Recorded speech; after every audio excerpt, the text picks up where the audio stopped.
Welcome to everyone who's watching. My name's Philip Bear, and I am responding to a conversation that I've been having this week with a woman who has been describing some of the guilt and the shame that she feels about the way that she has treated people in her life. And we've reached a point in this conversation where the questions arisen around why did I do things that I feel shame about in the first place? Or how can I forgive myself for doing things that I judge to not be acceptable, that I'm upset with myself for doing? And my approach to the things that we do that we're upset with ourselves for is that there was a reason why we did them. And I take it a step further.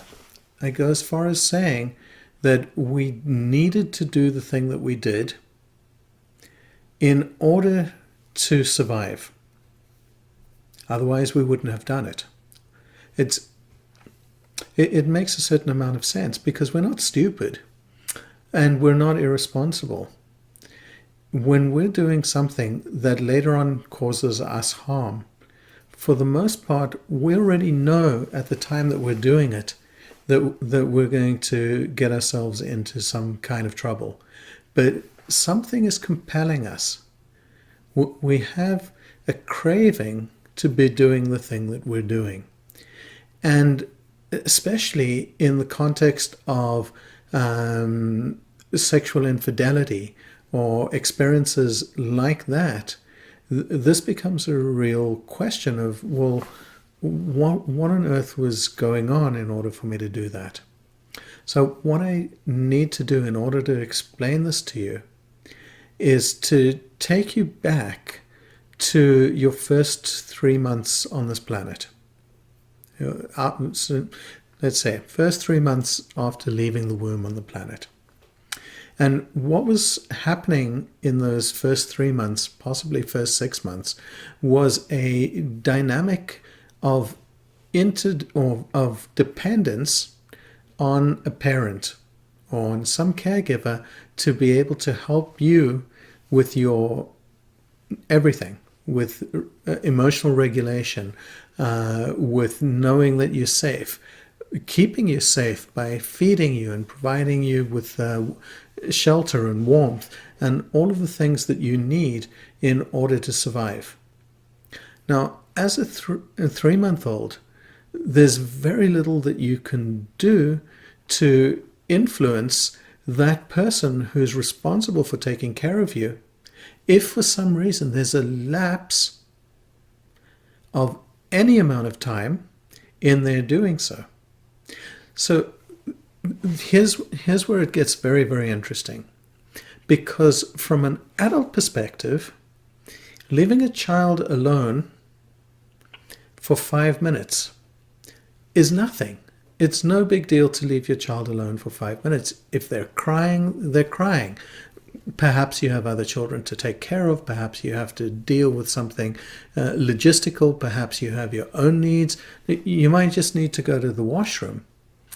But through the eyes of that 3-month-old, the experience is very, very different because the 3-month-old has no concept of things that happen as a result of, like, if they just wait a few minutes, you're going to return. Now, the 3-month-old has no concept that this is even possible.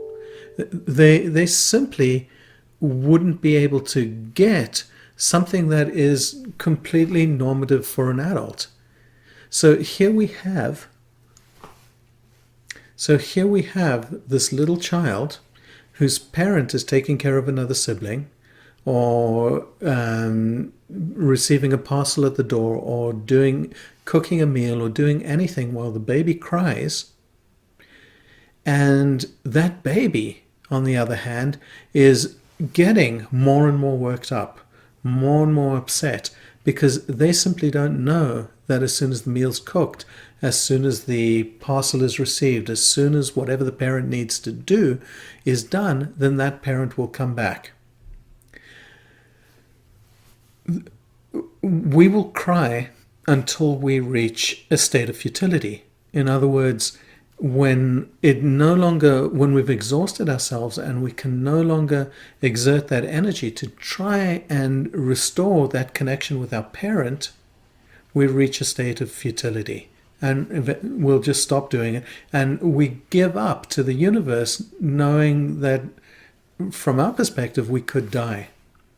And we've all been there.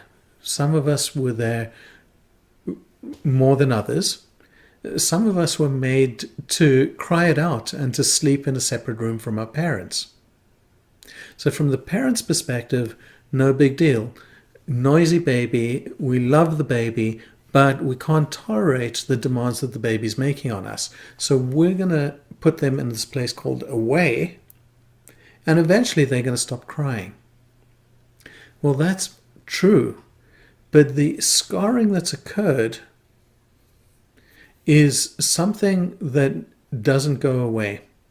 It's something that becomes embodied at a cellular level and will get triggered every time that we as older children and adults begin to feel any kind of disconnection happening with a person, any kind of abandonment, any kind of forced isolation. It'll take us right back to that traumatic experience where we were crying when we were trying to get our parents to reassure us that they hadn't disappeared, that they would be there for us when they weren't. And eventually we reached this point where we simply gave up and we didn't know what was going to happen to us. When our partner, as a 20 or 30 or 40-year-old, shuts the door on us because they don't want to speak to us, when they criticize us, when they're sarcastic with us, when they do anything that breaches that connection, we get re-traumatized. We get sent right back to being that 3 or 6 or 12-month-old who, at a body level, not our brains, because our brains know that this isn't true, but at a cellular level, our body responds the same way that it did by beginning to panic. And so we'll do things within those situations to try to restore that connection.